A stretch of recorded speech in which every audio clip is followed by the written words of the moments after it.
bendiga, amados hermanos. Muy buenos días. Qué preciosas alabanzas las que acabamos de cantar, ¿verdad?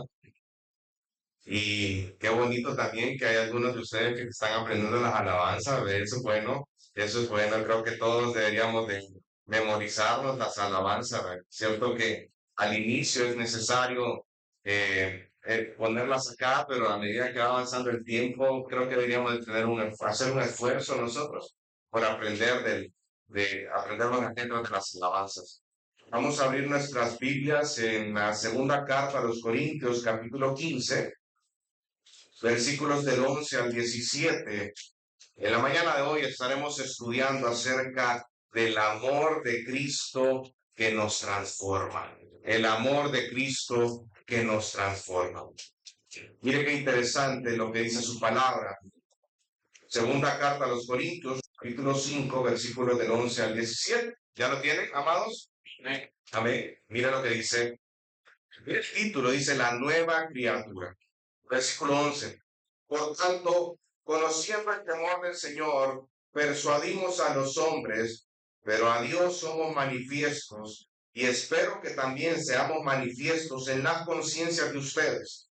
No nos recomendamos otra vez a ustedes, sino que les damos oportunidad de estar orgullosos de nosotros para que tengan respuesta a los que se jactan en las apariencias y no en donde, iglesia, en el corazón. Ojo. Porque si estamos locos es para Dios y si estamos cuerdos es para ustedes. Pues el amor de Cristo nos apremia. Miren qué precioso ese versículo. En la Reina Valera dice, nos constriñe, nos controla, nos domina. Habiendo llegado a esta conclusión, que uno murió por todos y por consiguiente todos murieron. Y por todos murió para que los que viven ya no vivan para sí, sino para aquel que murió y resucitó por ellos. De manera que nosotros de ahora en adelante ya no conocemos a nadie según la carne, aunque hemos conocido a Cristo según la carne. Sin embargo, ahora ya no lo conocemos así. De modo que si alguno está en Cristo, nueva criatura es. Las cosas viejas pasaron, ahora han sido hechas nuevas. Vamos a orar. Padre bueno, te damos las gracias por esta oportunidad que nos permites venir aquí, poder disfrutar de tu palabra, poder reunirnos y congregarnos como hermanos en la fe, reunirnos acá para poder aprender de las Escrituras. Oro que sea su Espíritu Santo el que tome control de este púlpito y también el que nos enseña a la luz de su palabra cuál es la dieta de este día. A ti sea toda la gloria y la honra en nombre de Jesús. Amén. Puede tomar su asiento, amado hermano.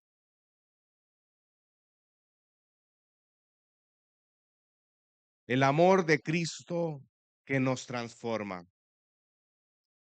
Recuerden que hemos estado estudiando esta carta segunda de los Corintios, donde prácticamente el apóstol Pablo hace una defensa hacia el ministerio que el Dios le había dado.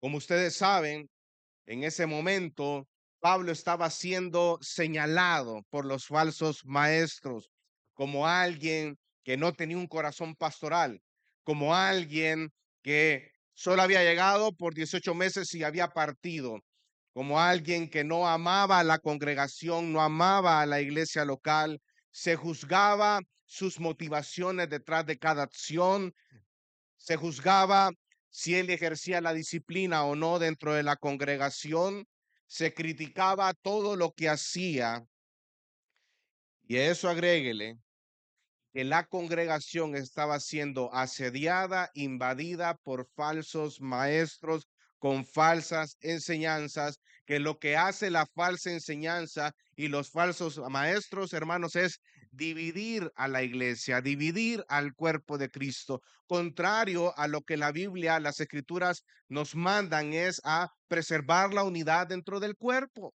Los falsos maestros estaban llenando con sus falsas enseñanzas a la iglesia de Corinto y llevándola lejos del evangelio.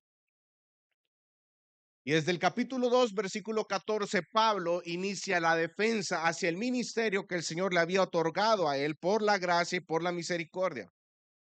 Y en estos capítulos, del capítulo 2 hasta el capítulo 6, nosotros podemos observar cuál era la filosofía, la mentalidad de Pablo en torno al ministerio, cómo él desarrollaba el ministerio, cómo él desarrollaba a la iglesia, cómo él iba continuamente y enseñaba y cultivaba en los corazones de los hermanos, porque había un gran problema. Y el problema que existía era de que si los corintios negaban que Pablo era apóstol, entonces por consecuencia el mensaje que él les había llevado era falso. El evangelio sería vituperado. El nombre de Cristo sería vituperado y el avance del evangelio dentro de los corintios quedaría pausado. Entonces había un gran problema al negar que Pablo era una persona enviada por Dios porque desautorizaba su mensaje, es decir, el evangelio, y eso tenía repercusiones en la vida de los corintios. Y en esta oportunidad, en la mañana de hoy vamos a estudiar 3 razones por las cuales nosotros podemos afirmar que el amor de Cristo nos transforma. La primera de ellas es que nos impulsa a vivir con integridad, guiados por el temor reverente al Señor. La segunda razón es porque nos domina por completo, llevándonos a vivir solo para su gloria. Eso lo vamos a ver en el versículo 14, cuando Pablo dice, el amor de Cristo nos apremia, nos constriñe. Y la tercera razón es porque nos da una nueva vida, haciéndonos nacer de nuevo como nuevas criaturas en Él. Entonces vamos a entrar a la primera razón que nos impulsa a vivir con integridad, guiados por el temor reverente al Señor. Mira el versículo 11, dice, por tanto, conociendo el qué, iglesia, conociendo el temor del Señor. Recordemos que Pablo viene con una línea de pensamiento. El hermano Jonathan estuvo predicando los primeros versículos del capítulo 5, del versículo 1 al 10. Y en el versículo 10, acuérdense que lo que está trayendo en mente el apóstol Pablo es el tribunal de Cristo. Ese momento en el cual las obras de cada uno de los que estamos acá van a ser probadas por fuego. Todo lo que nosotros hemos hecho para la gloria de Dios va a prevalecer. Por eso también Jonathan nos llevó la semana pasada a Primera de Corintios capítulo 3, ¿no se recuerda? Cuando el apóstol Pablo está diciendo que el fundamento es Cristo y sobre ese fundamento nosotros vamos a construir siempre con la mano de Dios, siempre con el apoyo, con la ayuda del Señor. Pero el material sobre el cual estamos edificando en ese fundamento varía. Hay heno, hojarasca, hay paja, hay madera, hay oro, piedras preciosas. ¿Cuál es la diferencia entre un material y el otro? Es que al ser pasado por el fuego, uno va a prevalecer y el otro no. Por ejemplo, si usted tiene madera y usted la pasa por el fuego, ¿la madera prevalece o no prevalece, iglesia? Si usted tiene paja o heno y la pasa por el fuego, ¿va a prevalecer o no va a prevalecer? Ahora, si usted tiene un diamante, tiene oro y lo pasa por el fuego, ¿va a prevalecer? Entonces, eso es lo que trae a luz Pablo en primera carta a los Corintios. ¿Qué obras son las que van a prevalecer? Aquellas obras que nosotros hicimos para la gloria de Dios, que no iba detrás de nosotros intereses, motivaciones egoístas, que no estábamos buscando nosotros algo diferente a exaltar el nombre de Dios. Entonces, en el versículo 10 de segunda carta a los Corintios, cuando Pablo habla acerca del tribunal de Cristo, para que cada uno sea recompensado por sus hechos estando en el cuerpo, de acuerdo con lo que hizo, sea bueno o sea mal. No estamos hablando de si una persona es salva o no. No, no es el punto. El punto son las obras que nosotros estamos haciendo para la gloria de Dios o no le estamos haciendo para ellos. El tribunal de Cristo en el cual Cristo va a evaluar cada obra que nosotros hacemos.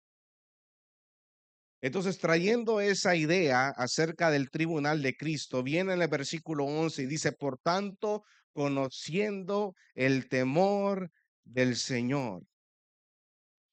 A la luz de ello, ¿qué significa conocer el temor del Señor? ¿Saben? Hay una realidad y es que no nos vamos a escapar de rendir cuentas a Dios por todo lo que hacemos en esta tierra. Yo sé que en la primera carta a los Corintios capítulo 13 el enfoque de Pablo es aquellos que están haciendo la obra del Señor, pero eso también lo podemos aplicar como esposos, las esposas, los padres, los hijos, todo lo que ustedes hagan en esta vida van a rendir cuentas delante del Señor. Y hermanos, vamos a estar delante de un Dios que nos conoce a nosotros quienes somos, donde las excusas se van a ir, hermano. Ahí no puedes decir, Señor, es que yo hice todo lo posible, porque ese Dios, el cual va a juzgar tus obras, va a saber si verdaderamente tú hiciste todo lo posible y estaremos expuestos. No nos vamos a escapar de rendir cuentas a Dios por lo que Él nos ha dado, y eso nos debe de llevar a nosotros como creyentes a tener reverencia y respeto hacia su santo nombre. El temor del Señor, más que un miedo, es una reverencia hacia Dios y hacia su santo nombre, que nos lleva a nosotros a adorarle en espíritu y en verdad y a servirles con corazones agradecidos. Las personas que cultivan el temor de Dios en su corazón son personas agradecidas. Son personas que en medio de las pruebas agradecen y lo cultivan. Hay contentamiento, que en medio de las circunstancias Dios está en medio de todo esto. Esto no es algo meramente o una comprensión meramente intelectual del temor de Dios, sino una fuerte convicción que va a influenciar tu conducta. Y acá hay algo que quisiera compartir con ustedes. Que nuestras acciones, amados, y ambiciones deben de ser moldeadas por nuestras convicciones doctrinales. Lo repito, nuestras acciones y ambiciones deben ser moldeadas por nuestras convicciones doctrinales. ¿La doctrina importa? Claro que importa, hermano y hermana. Claro que importa cómo tú te estás nutriendo de la palabra del Señor y cómo tú estás asimilando la palabra del Señor día con día. Porque nuestras convicciones doctrinales se van a ver reflejadas en nuestras acciones y nuestras ambiciones. Por ejemplo, si hay una convicción tuya y mía, es de que Dios es un Dios soberano. ¿Cuántos creen eso? Amén. Entonces, cómo esta verdad acerca de la persona de Dios, acerca de la teología propia, atributo de parte del Señor, la soberanía, va a moldear mi conducta? ¿Cómo voy a responder ante esta verdad doctrinal? Una persona que cree firmemente que Dios es soberano y que tiene el control de todas las cosas, ¿cómo responde? ¿Cuál es su conducta? Confianza. Confianza. Fe. Y eso es algo que respondemos conductualmente, hermano. Es algo, una actitud, es una referencia continuamente. O sea, una persona que verdaderamente cree que Dios es soberano, se va a ver reflejado en cómo Él toma sus decisiones. Se va a ver reflejado cuando las cosas en su vida no surjan como él o ella piensa que debe de pasar. Cuando las cosas suceden no como uno quiere. ¿A cuántos le ha pasado eso? Que ya había tirado línea y iba a decir esto y esto, así va a pasar todo esto, pero viene el Señor en su gracia y misericordia, desbarata todos los planes y no te vas a ir por la izquierda, te vas a ir por la derecha. Y probablemente ese camino es el que no queríamos nosotros.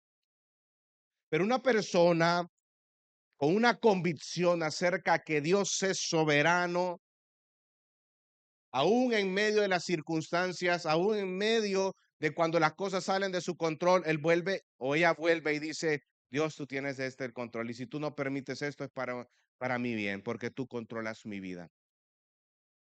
No se deja apoderar por la ansiedad, no se deja apoderar por el miedo.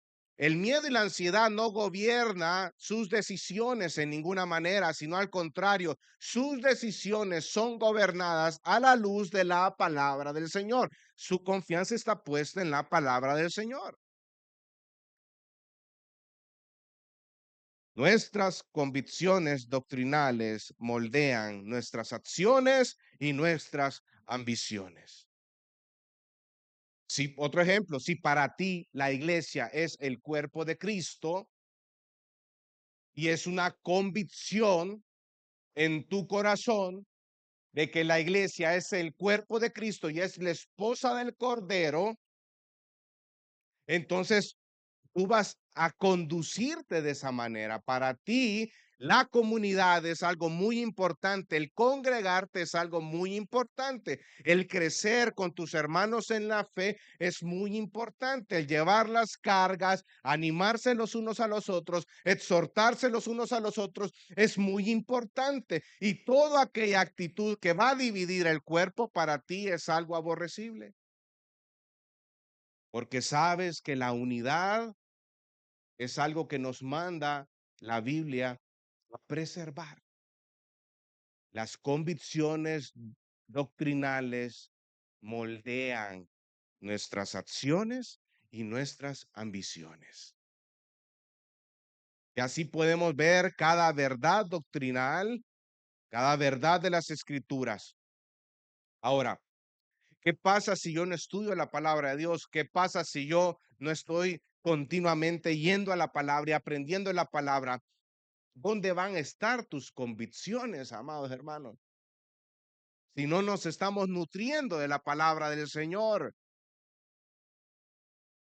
seremos personas de doble ánimo, como dice Santiago en su palabra. Por eso es necesario aprender de la palabra del Señor. Y eso movía a Pablo. El hecho de reconocer que rendiría cuentas a Dios lo movía a ser más responsable con lo que Dios lo había llamado, es decir, a proclamar su evangelio. Imagínese usted, ¿cuántos esposos hay aquí? Levanten la mano los esposos. Amén. ¿Qué tal si tú a partir del día de hoy vienes y dices, bueno, la verdad es que va a haber un tribunal de Cristo y el Señor me va a rendir cuentas de lo que yo estoy haciendo en la vida de mi esposa? Vas a tener a Cristo. Y delante de Cristo tú no le vas a decir, no, es que la mujer que tú me diste, no. No, es que mire, es que es enojada, es que, híjole, es que, mire, es difícil. Solo cansada vive toda la vida. Pero va a venir el Señor Jesucristo, el pastor de pastores, y te va a decir, vaya, venga, Marcelo. Ponga su nombre también. No.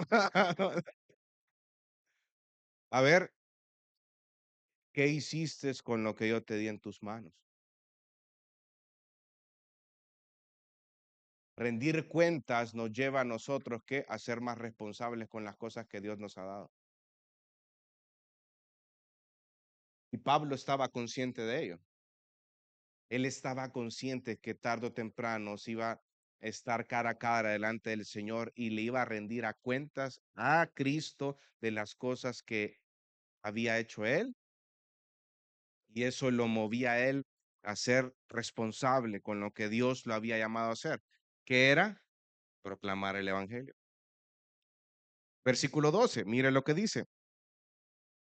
No nos recomendamos otra vez a ustedes, sino que les damos oportunidad de estar orgullosos de nosotros para que tengan respuesta para los que se jactan en las apariencias y no en el corazón. ¿Cuál era la situación que estaba atravesando en ese momento la iglesia de Corinto? Estaba siendo asediada por falsos maestros. Y mire, es interesante porque Pablo apela a su integridad. La verdad que él estaba predicando, el evangelio, iba acompañado de una vida transformada por ese mensaje. Por eso es que él dice acá, mire, en el versículo 11, pero también que seamos manifiestos en las conciencias de ustedes. Está apelando a la conciencia de los hermanos corintios. Versículo 12, no nos recomendamos otra vez ustedes, sino que les damos la oportunidad de estar orgulloso de nosotros. ¿Qué? Orgullosos. Pablo está pecando con esa manera de pensar. ¿Saben qué, Corinto? Yo les doy la oportunidad a ustedes que se enorgullezcan de quién soy yo. ¿Eso es lo que está diciendo Pablo? No. Ojo, porque él amaba a la iglesia de Cristo. Él amaba a los hermanos en la fe. Incluso a pesar de lo complicado que era la iglesia de los Corintios, que usted puede ver la primera carta de los Corintios, cómo era de problemática esa iglesia, ¿verdad? En el capítulo 1, Pablo dejó sobre la mesa la base de todo esto y es que él los amaba mucho y por eso es que él los confrontó en cada uno de esos 10 aspectos que nosotros estuvimos estudiando por años. Entonces él amaba la iglesia de Cristo y a él no le gustaba jactarse de sí mismo, muy contrario a los falsos maestros que se jactaban ellos mismos. Pablo no era así. Porque él mismo, en primera carta a los Corintios 1:31, dice lo siguiente: el que se gloríe, que dice, gloríese en quién, en el Señor. Te vas a jactar, jáctate en el Señor. Y el punto de Pablo no es jactarse de quién era él, sino apelar a sus amigos y dar herramientas para que ellos defiendan su causa.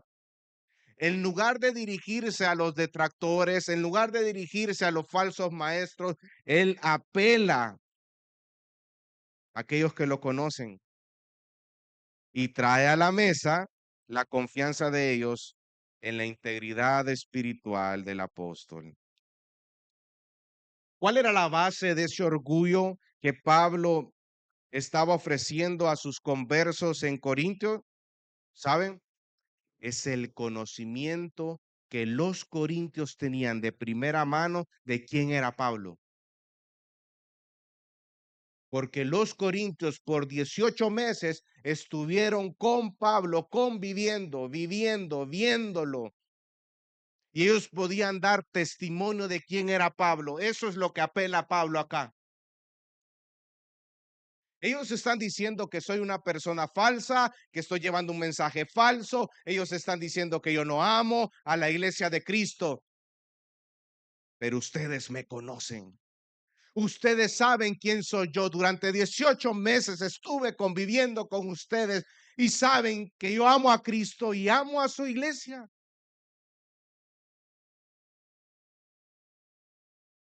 Hermanos, y aquí es donde viene importante, es muy importante que nos conozcamos.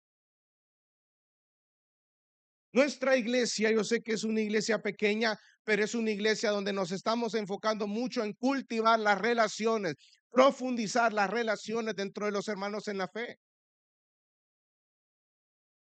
Estamos acostumbrados de una manera de hacer iglesia en el cual solo íbamos los domingos, Dios le bendiga, nos acomodaban y en la misma nos íbamos y en la semana no sabíamos nada de lo que era estar en una comunidad. Pero ahora estamos en una iglesia donde debemos de cultivar, profundizar las relaciones y eso no es nada fácil. Eso no es nada sencillo, hermano y hermana, porque eso trae, ¿sabe qué? Nos va a tocar limar asperezas de vez en cuando. lidiar situaciones de vez en cuando, pero ahí, a través de esa manera como resolvemos las diferencias, nos conocemos y crecemos. Por eso es que me encanta cuando el pastor Sugel Michelén dice que la santificación es un proyecto comunitario. ¿Cómo sé que soy paciente si no es cuando cultivo la relación con mis hermanos en la fe? ¿No es cierto? ¿Cómo sé que amo cuando respondo en amor a aquellas personas que me están lastimando? Pablo estaba consciente y él les dice, ustedes me conocen de primera mano porque yo estuve durante 18 meses haciendo ministerio y conocen mi vida. Yo les compartí mi vida. Mi vida es un libro abierto para ustedes. No andaba escondiendo las verdaderas motivaciones. Lo que ustedes vieron, eso es lo que verdaderamente soy. No como los falsos maestros. Y ojo, hermano, para el cristiano las apariencias superficiales no cuentan para nada, sino que el estado de su corazón lo es todo. Aquí podemos estar aparentando una imagen superficial de quienes somos verdaderamente. Eso no es nada. Somos fáciles para aparentar las cosas, para ocultar quiénes somos verdaderamente, pero eso solo es una muestra de tu cobardía por afrontar las cosas como son. Lo que cuenta, lo que es todo, es el estado del corazón. Por eso es que dice acá en la segunda carta a los Corintios, en el capítulo 5, versículo 12, para que tengan respuestas para los que se jactan en las apariencias y no en dónde, en el corazón. Cuando habla acerca del corazón, está hablando acerca del carácter. No es apariencia superficial, no son imágenes superficiales. Estamos hablando de quiénes somos verdaderamente. ¿Y cómo sabemos quiénes somos verdaderamente? Por nuestro corazón. ¿Dónde se refleja el carácter? En el corazón del hombre y de la mujer. ¿Cómo sé que una persona es paciente, es piadosa? No es porque esa persona me dice, soy paciente y yo soy piadosa, aleluya, amén. No, es por cómo esta persona se conduce, porque sus acciones hablan de quién es verdaderamente en su corazón.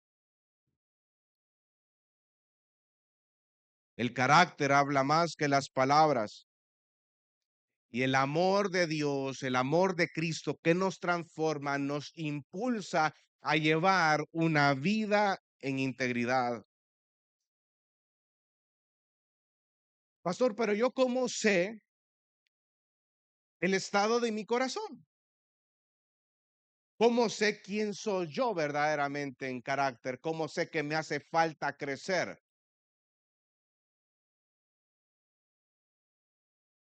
Puede ser una pregunta muy interesante, genuina, pero ¿sabe qué es lo que Dios ocupa? Las pruebas. ¿Cómo sé quién soy yo o el estado de mi corazón? ¿Cómo respondes a las pruebas, hermano y hermana?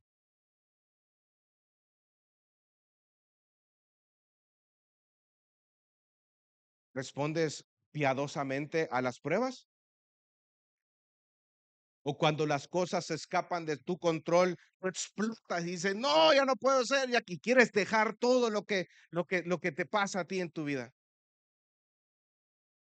Respondes en ansiedad, con miedo, culpas a otros de las cosas que tú eres responsable de ellos. Ahí es donde reflejamos el carácter. El carácter de Cristo nos lleva a ser mansos y humildes como Él, a tener dominio propio como Él.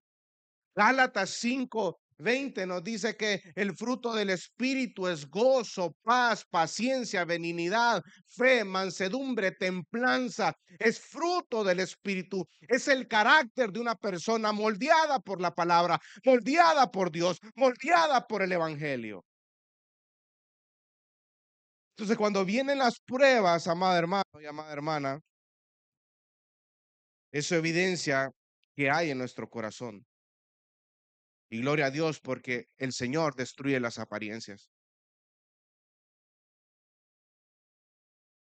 ¿Tienes un carácter conforme al de Cristo? ¿Sí? ¿No? ¿Qué estás haciendo en este momento para crecer en el carácter de Cristo? Todo crecimiento duele. Como ustedes saben, yo tengo un hijo de 5 años y a veces en la noche, yo no sabía eso y mi esposa me lo explicó hace un par de meses. Lucas se levantaba a medianoche y le decía que le dolían las rodillas, le dolían las piernitas. Y yo, ¿y qué pasó? Yo, en mi mente, uno como hombre es un poco práctico, entonces jugó fútbol mucho tiempo y ahí sí fue lo que pasó. Porque uno dice eso, ¿no es cierto? Cuando uno anda todo tullido de las piernas y de las rodillas y todo, no vaya a ser que caminemos unos 2 kilómetros que al siguiente día ni podernos levantar. Entonces, bueno, el niño jugó mucho.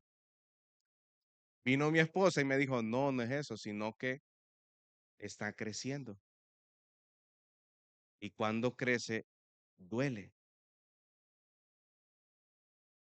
Interesante, no sabía eso. Todo crecimiento duele.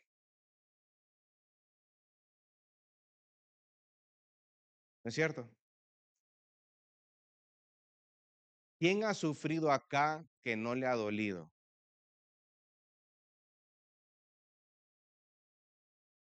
¿Quién ha estado en este año en una situación donde ha sufrido alguna circunstancia y no le dolió?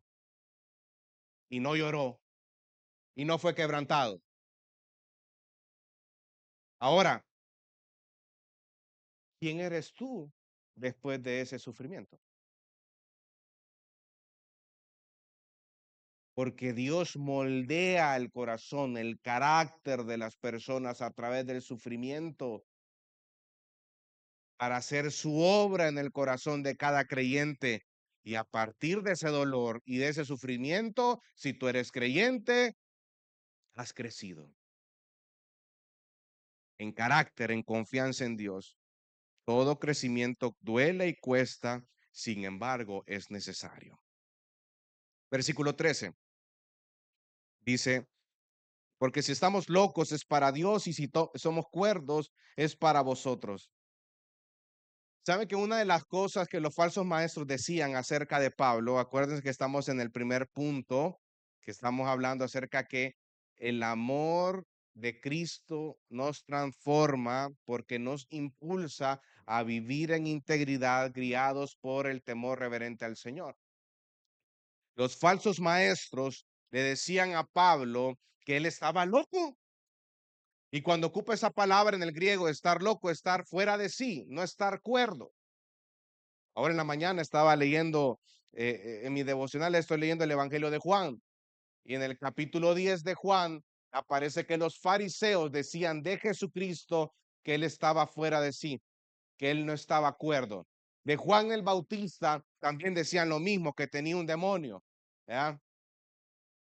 Y Pablo aquí dice, miren, hermanitos, si estamos locos es para Dios y si somos cuerdos es para vosotros. Porque los falsos maestros le acusaban a él de ser loco, de ser un religioso fanático. Pero él responde con sutileza, ¿piensas que estoy loco? Estoy loco por Cristo. Y usted la andaba cantando antes, hay una canción que decía loco, loco, lo que decía, ahí la andaba cantando y danzando y todo, ¿va? Pero Pablo les dice, si estoy loco por Dios. Mi vida es un libro abierto para Dios y para ustedes, amados hermanos. Y si tengo un celo, es un celo por Dios y por la causa del evangelio. Dios le había encomendado una tarea. ¿Cuál era la tarea? Hacer discípulos, predicar el evangelio. Pero no lo podía hacer sin esa pasión que tanto lo caracterizaba. Sin convicción no lo podía hacer porque entendía que Dios recibía honra cada vez que proclamaba el evangelio de Cristo. Para Pablo, lo más importante siempre era Dios. Una persona transformada por el amor de Cristo vive con integridad, pero también esa persona es controlada, dominada por ese amor. Y esa es la razón número 2 que vamos a estudiar en esta mañana, que nos domina por completo, llevándonos a vivir para su gloria. Mira el versículo 14,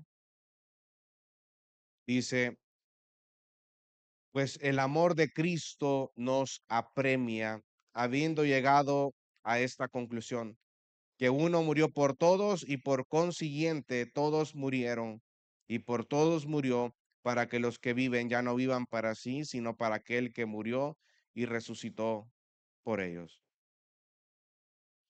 Para que podamos entender mejor la frase el amor de Cristo, podríamos hacer un ejercicio y es cambiar eso y lo podemos poner como el amor de Cristo por Pablo. Y dice ahí que el amor de Cristo nos apremia, un amor que se ve más evidente en su muerte sacrificial. Este amor es un amor grande, es un amor inmenso, es un amor que nos controla, es un amor que nos domina, es un amor que incluso a Pablo lo motivaba a seguir adelante. Vamos a Romanos 8. Este versículo usted ya se lo puede. Romanos 8, versículo 35.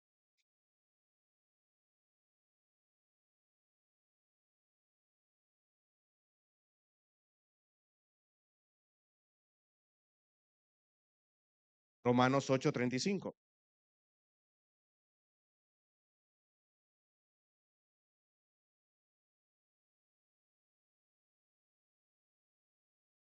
Del versículo 35 al 39 dice, ¿quién nos separará del amor de Cristo? Tribulación, angustia o persecución o hambre o desnudez o peligro o espada, tal como está escrito, por causa tuya somos puestos a muerte todo el día, somos considerados como ovejas para el matadero. Pero en todas estas cosas somos más que vencedores por medio de aquel que nos amó, porque estoy convencido de que ni la muerte, ni la vida, ni ángeles, ni principados, ni lo presente, ni lo porvenir, ni los poderes, ni lo alto, ni lo profundo, ni ninguna otra cosa creada nos podrá separar del amor de Dios que es en Cristo Jesús, Señor nuestro. ¿Cuál es tu respuesta como creyente cuando piensas en el amor de Cristo hacia tu vida?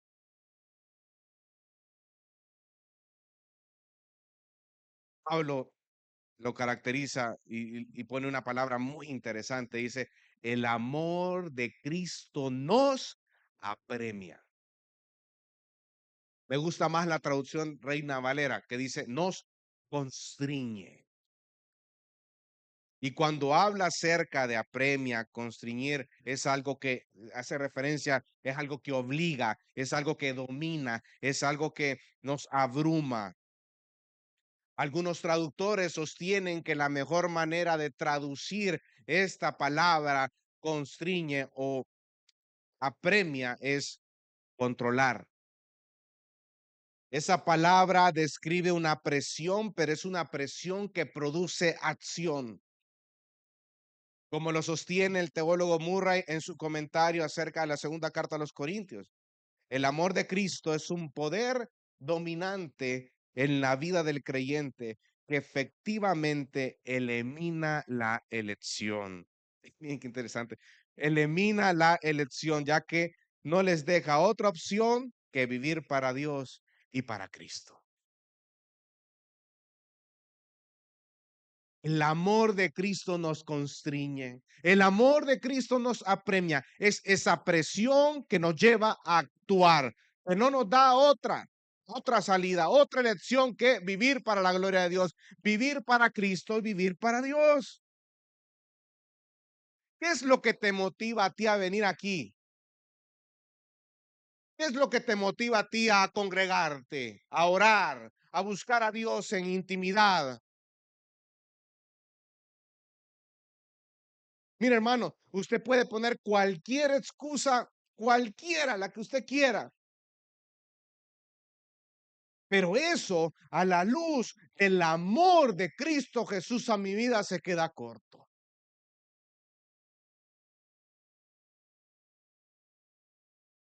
No hay elección. ¿Por qué hacemos lo que hacemos? ¿Por qué nosotros buscamos el perdón? Aun cuando esa persona me dañó a mí. Porque el amor de Cristo nos constriñe. El amor de Cristo no me deja otra salida más que actuar como Cristo en mi vida y vivir para Cristo y vivir para Dios y buscar el perdón, no porque la otra persona lo merezca, sino porque la Biblia me lo manda y tengo el ejemplo más perfecto en la cruz del Calvario, a Cristo Jesús. El amor de Cristo me presiona para actuar. ¿Qué es lo que te motiva a ti para perseverar en el evangelio? El amor de Cristo debe dominarte por completo. Pablo lo entendía, había profundizado en una doctrina muy importante y es la unión con Cristo. Es la identificación con Cristo. Por eso es que él dice en el versículo que acabamos de leer, llegando a una conclusión, que uno murió por todos y por consiguiente todos murieron. Ahí estaba la confianza de Pablo, amados hermanos. No es la muerte de miles de animales, ni siquiera esa muerte de miles de animales en el antiguo pacto no podía producir el perdón completo, no era eficaz. Era solo una figura de lo que iba a venir posteriormente. Cristo murió en lugar de todos los que pongan su fe en él. El único mediador perfecto que tenemos ante Dios es Cristo. Él es el sumo sacerdote perfecto. Y por él es que nosotros somos perdonados. Aquellos que disfrutan una nueva vida en él. Y él es muy intencional, Pablo, al decir, por consiguiente, todos murieron. Y ojo, no dice todos estaban muertos, haciendo referencia tal vez a Efesios 2:1 cuando dice que todos estábamos muertos en nuestros delitos y pecados. No, dice por consiguiente todos murieron, porque él está haciendo referencia a la unión del creyente con Cristo en su muerte. Esa es una doctrina muy preciosa. Tal como los que están en Adán pecaron por el pecado de él, también todos los que están en Cristo. Y una persona que está en Cristo es una persona que ha creído en el Evangelio y en la obra de Jesucristo. Solo esas personas obtienen justificación por la muerte de él. Y Pablo estaba agradecido con un Dios santo y eterno que envió a su hijo a morir en mi lugar en la cruz del Calvario. El amor de Cristo nos constriñe, el amor de Cristo nos apremia y somos uno en Cristo Jesús.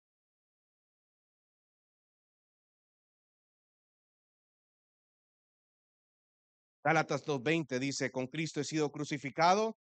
Ya no soy yo el que vive, sino Cristo vive en mí, y la vida que ahora vivo en la carne, lo vivo por fe en el Hijo de Dios, el cual me amó y se entregó a sí mismo por mí. El amor de Cristo nos constriñe.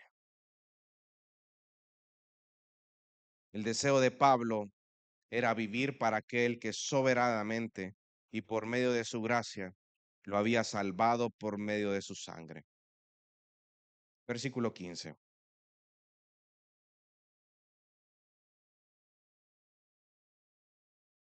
Dice, y por todos murió, para que los que viven ya no vivan para sí, sino para quién? Para aquel que murió y resucitó por ellos. Aquellos que hemos nacido de nuevo y disfrutamos de una nueva vida en Cristo, entendemos esa frase. Vivimos para Él. El hecho que seamos salvos no solo incluye la unión del creyente con Cristo en su muerte, sino también la unión del creyente con Cristo en su resurrección. Romanos 6. Vamos a Romanos 6, hermanos, para que no se me duerman. Romanos 6, y lo mencionamos incluso hace poco, el 28 de septiembre, cuando fueron los bautizos de los hermanos. Romanos 6, versículo 4. Ojo, estamos hablando de la unión del creyente con Cristo en la muerte y en la resurrección. Es lo que trae de luz Pablo. Por tanto, dice, hemos sido sepultados con él por medio del bautismo para muerte, a fin de que como Cristo resucitó entre los muertos para la gloria del Padre, así también nosotros andemos en novedad de vida. Porque si hemos sido unidos a Cristo en la semejanza de su muerte, ciertamente lo seremos también en la semejanza de ¿qué? Puede ver la relación de la unión del creyente con Cristo en su muerte y en su resurrección, porque producto de esa unión con Él es que nosotros podemos andar en novedad de vida. Nuestra vida, amados hermanos, se encuentra, como dice Pablo en Colosenses 3:3, escondida en Cristo. Ya no vivimos para nosotros, sino para aquel que murió y resucitó por nosotros. Y somos dominados completamente por el amor de Dios. Y ese dominio del amor de Dios hacia mi vida me lleva a mí a qué? A vivir en novedad de vida. En otras palabras, a vivir para la gloria de Dios. Como lo afirma el teólogo Furnish en su comentario de segunda carta a los Corintios, y me encantó esto, hermano, y se lo voy a repetir 2 veces. Dice, para Pablo, la libertad significa transferencia de un dominio a otro. De la ley a la gracia, Romanos 6:14. Del pecado a la justicia, Romanos 6:18. De la muerte a la vida, Romanos 6:21 al 23. De la carne al espíritu, Romanos 8:4. O como lo expresa aquí, del yo a Cristo. Te lo vuelvo a repetir.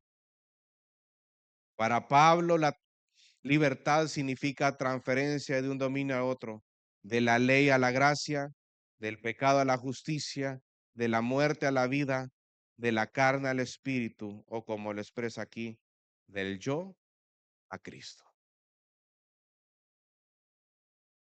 Ese amor nos domina por completo, pero también nos da una nueva vida. Como Juan el Bautista, ¿se acuerdan? ¿Qué dijo Juan el Bautista? Es necesario que yo mengüe para que él crezca. El camino del cristiano es eso, es morir a uno mismo y cada día querer más de Cristo en mí. Ser moldeado, dominado, controlado por el amor de Dios manifestado en la persona de Cristo. Si tú te sientes desanimado, si tú ya no quieres seguir adelante, si ya no quieres perseverar, este versículo, amado hermano, es para ti. El amor de Cristo nos apremia, nos constriñe, nos domina, que así como uno murió por todos, nosotros también estamos identificados, unidos con Cristo en su muerte y en su resurrección, para que ahora ya no vivamos para nosotros mismos, sino para aquel que murió y me amó en la cruz del Calvario. Tercera razón por la que nosotros podemos afirmar que el amor de Dios nos transforma y es que nos da una nueva vida, haciéndonos nacer de nuevo como nuevas criaturas en él. Versículo 16. Mire lo que dice. De manera que nosotros de ahora en adelante ya no conocemos a nadie según qué. ¿Según qué? La carne, ok. Y dice también, aunque hemos conocido a Cristo según la carne, sin embargo, ahora ya no lo conocemos así. ¿Sabe que este versículo, el versículo 16, lo que nos habla es acerca de las consecuencias o el resultado, pero un resultado negativo de lo que él había afirmado en los versículos 14 y 15, que el amor de Cristo nos controla y que ahora vivimos para él. Y dice ahora Pablo, miren, de manera que nosotros de ahora en adelante ya no conocemos a nadie según la carne. Hermano, hagamos un ejercicio rápido. ¿Qué palabra se repite en ese versículo 16? Que usted pueda notar. ¿Qué palabra es la que más se repite en ese versículo 16? Dice, de manera que nosotros de ahora en adelante ya no, ¿qué dice ahí? Conocemos, aunque hemos, después dice, conocido a Cristo, sin embargo, ahora ya no lo, en un versículo 3 veces hace referencia a conocer. Conocido, conocemos, conocemos. Ok. El anhelo del Pablo era que las personas fueran salvas por medio de la predicación del Evangelio de Jesucristo. La manera como Pablo, por eso es que él inicia el versículo 16 con una palabrita que dice, de manera que. Si yo conocí a alguno de ustedes en la carne, ya no lo conozco así. Incluso si yo conocí a Cristo, ya no lo conozco de esta manera. La manera, hermano, de cómo él veía a las personas cambió radicalmente en el momento que él fue convertido camino a Damasco. Hechos 9. Miren, y es muy importante esto. Si usted nota, él repite la palabra conocer, haciendo referencia a un conocimiento por intuición o una percepción acerca de alguna persona, aquel conocimiento que viene por esa percepción, por esa observación o por esa experiencia. Es decir, que Pablo, desde el momento que está en Cristo, es una nueva criatura y ha dejado de hacer juicios superficiales de las personas, juicios en la carne, basados en apariencias externas. A Pablo le daba chirria a los gentiles, hermano. Y ahora Cristo lo convierte y los ha llevado a predicarle a los gentiles. Entonces dice, si a ustedes los conocí en la carne, entonces ya no los conozco así, porque él había sido convertido, ya no hacía juicios superficiales por las apariencias externas de las personas, por nacionalidad, por estatus social, por la raza a la que esté, por cualquier tipo de cosa. Él ya no hacía eso por la capacidad intelectual, por los atributos físicos. No volvió a evaluar a las personas por criterios mundanos, como los falsos maestros. Su prejuicio y odio lo cambió por amor. Incluso, hermano, es interesante porque él pone un ejemplo acá, dice, incluso aunque hemos conocido a Cristo según la carne, sin embargo, ahora ya no lo conocemos así. Incluso su percepción, su percepción acerca de la persona de Cristo cambió radicalmente en el momento en que él fue convertido a la cristiandad.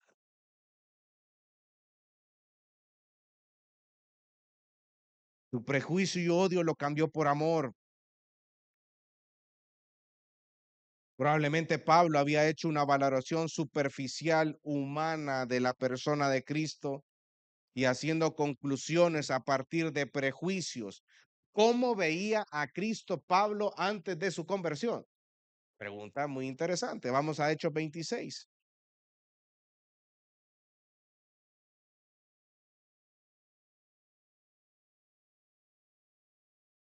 Hechos 26, versículo 9.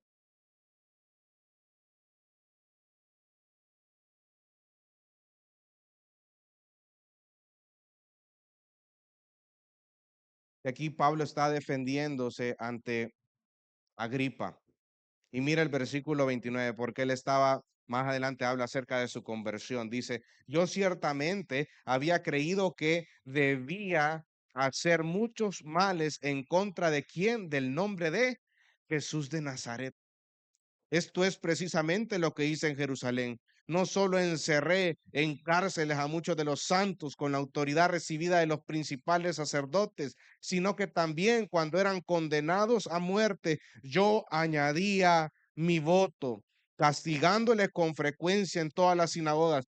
Procuraba obligarlos, mire, ¿a qué los obligaba Pablo? A blasfemar, y enfurecido contra ellos, seguían persiguiéndolos aún hasta en las ciudades extranjeras.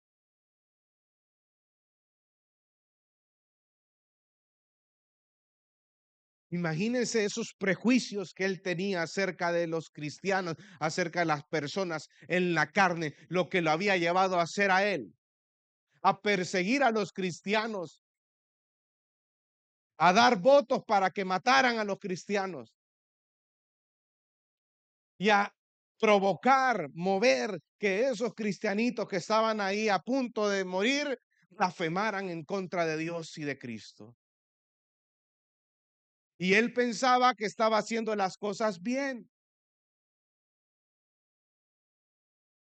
Por eso es que Pablo en este versículo 5 de Corintios 16 dice, de manera que nosotros de ahora en adelante ya no conocemos a nadie según la carne, aunque hemos conocido a Cristo según la carne. Sin embargo, ahora ya no lo conocemos así. Y esto es un llamado también a la iglesia de Cristo a dejar de tener esos prejuicios pecaminosos hacia otras personas. Muchas veces por nuestros prejuicios dejamos a un lado la belleza de tener hermanos en la fe y de poder profundizar en la relación de nuestros hermanos en la fe. Ay, no, es que yo no le hablo a esa hermana porque es bien finuchi, bien creída. Ay, mire cómo camina, pues. Ay, prejuicios. Ay, no, yo no le hablo a ese hermano porque me miró mal una vez y ya no. Hermano, si el hermano le tocó trabajar de noche, anda todo así, usted diciéndole que, me está viendo mal. Prejuicios, prejuicios. Tú haces valoraciones superficiales de las personas sin antes conocerlas. Y eso está mal. Ahora, ¿para qué aquí dice, este es finuchi, este es creído, este es creída? ¿Por qué razón crees que que Cristo te ha puesto en la misma iglesia con ese hermano y hermana? Para poder crecer. ¿Y qué tienes que hacer tú y yo? Conocer. La vez pasada, no sé a quién le estaba diciendo, no me acuerdo. Yo en mi vida iba a pensar que iba a estar contigo en este momento de mi vida, Inés. mundos totalmente diferentes, que la única razón por la cual estamos acá es Cristo. Hermanos, si no fuera por Cristo, yo creo que ninguno de los que estamos aquí nos pudiéramos haber conocido, ¿no es cierto?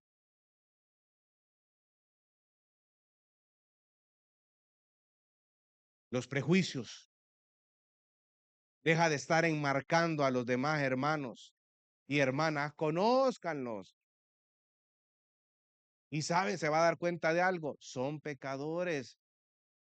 Al igual que usted y yo, somos pecadores. Nos enojamos,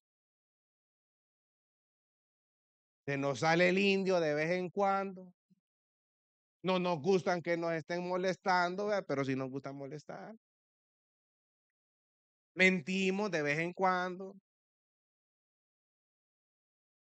Pero hermano, deja de estar haciendo esos prejuicios pecaminosos, porque nos va a alejar de formar amistades cercanas y profundas.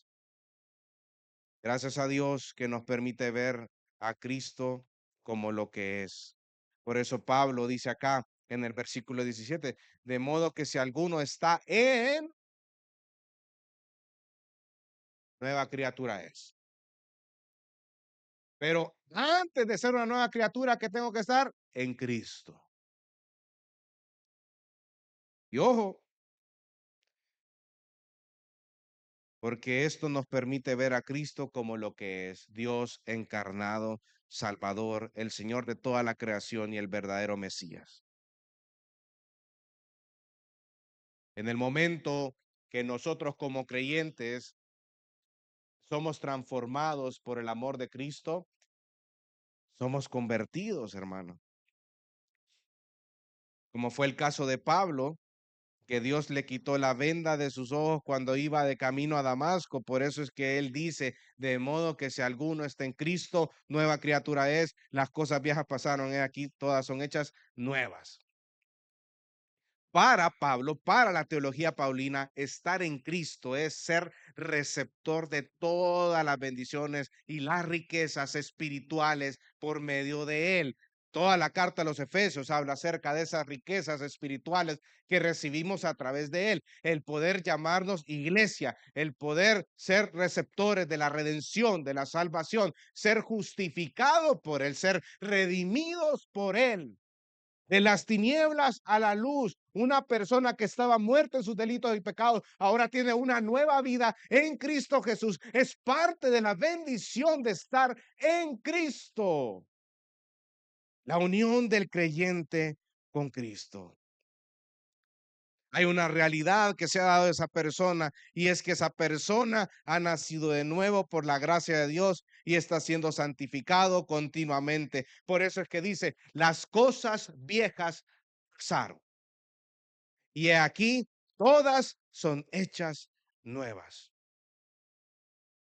Cuando nos convertimos, amados hermanos, esas cosas viejas, nuestra manera de conducir en nuestra vida, nuestras conductas, nuestros pensamientos, los deseos de la carne. Antes actuábamos bajo el dominio del pecado y de la muerte. Hacíamos juicios a otros según estándares externos y superficiales. Esas cosas viejas, dice, pasaron. Pero aquí todas son hechas nuevas. Porque Dios transforma nuestros pensamientos, nuestras acciones, nuestra voluntad. Cualquier persona que esté en Cristo, sus prioridades han sido modificadas. Un cambio de actitud hacia Cristo implica seguramente un cambio de actitud ante las personas. Porque ahora, hermano, si tenemos una diferencia, por ejemplo, yo no voy a ponerte a ti, yo pongo a Cristo. Si Cristo te salvó a ti y me ha salvado a mí, podemos reconciliarnos. Y es lo que vamos a ver la otra semana, si Dios quiere. Un cambio de conducta, ¿en qué sentido? De si antes buscaba agradarme a mí mismo continuamente, ahora busco agradar a Cristo en cada etapa de mi vida. Y eso cuesta, porque eso implica morirme a uno mismo. implica pensar mucho más en Cristo que en mi persona. Dios planta nuevos deseos, motivaciones, verdades en los corazones de los redimidos, de modo que vivan para la gloria de Dios. Y eso nos lleva a batallar contra nuestra carne, contra la ayuda de Dios. Y mientras crecemos, somos transformados a la imagen de Cristo. Qué consuelo para el creyente, ¿no? Este versículo lo habíamos, hasta algunos no lo podemos de memoria, pero qué consuelo para el creyente trae esto. El estar en Cristo implica un cambio. El estar en Cristo implica nuevos deseos, nuevos pensamientos. Y esto trae un gran consuelo, ya que somos nuevas personas en Cristo Jesús. Ahora eres una persona cristiano, cristiana. Y si la persona del Espíritu Santo mora en ti, has sido cautivado por el amor de Cristo que te transforma. ¿Por qué? Lo vimos en la mañana de hoy. 3 razones. Te impulsa a vivir con integridad, te domina por completo el amor de Cristo, te constriñe y te da una nueva vida. Porque separados de Cristo, nada podemos hacer. Dios te bendiga. Realmente es un privilegio para nosotros que puedas escuchar el mensaje de la palabra de Dios. Esperamos que Dios obra en tu vida grandemente a partir de lo que puedas escuchar y aprender a través de este sermón. Sin embargo, creemos que solo este sermón es insuficiente y no debería de suplantar por ningún motivo tu asistencia a una iglesia local. La iglesia local es el medio por el cual Dios obra en la vida de su pueblo.